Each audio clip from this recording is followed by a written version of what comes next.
nosso Deus tem que ser reconhecido como tal, porque desde a antiguidade ele fundou a terra, os céus e a terra, os planetas, cometas, tudo que se vê foi Deus que fundou.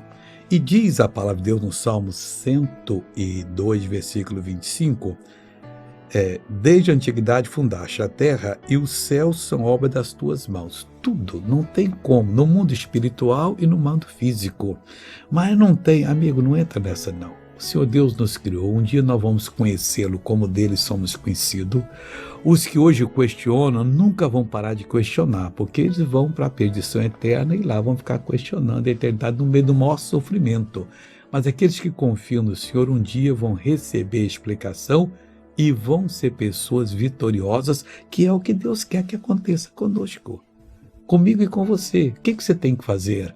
Acreditar na palavra, vem a fé, você ora e vai vencendo e deixa Deus comandar a sua vida, que você vai ter um bom sucesso.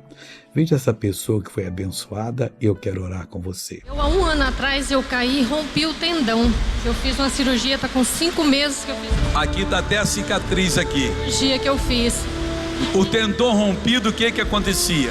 Eu não conseguia fazer isso aqui, ó. E depois da cirurgia? Aí eu comecei a fisioterapia, o médico falou assim, você tem que ter muita paciência com a fisioterapia, né, para você conseguir. O máximo que eu tava chegando era até aqui assim. E agora? Agora eu consegui erguer, eu não consegui erguer. Palmas para Jesus, glória a Deus. Pai, hoje é um dia especial para todos os trabalhadores, eu oro por eles e oro pelos desempregados, Pai, para que possam voltar a encontrar emprego, e pelos empresários, para que cresçam e deem mais empregos. Pai, abençoa o teu povo, essa pessoa que ora comigo, em nome de Jesus. Amém.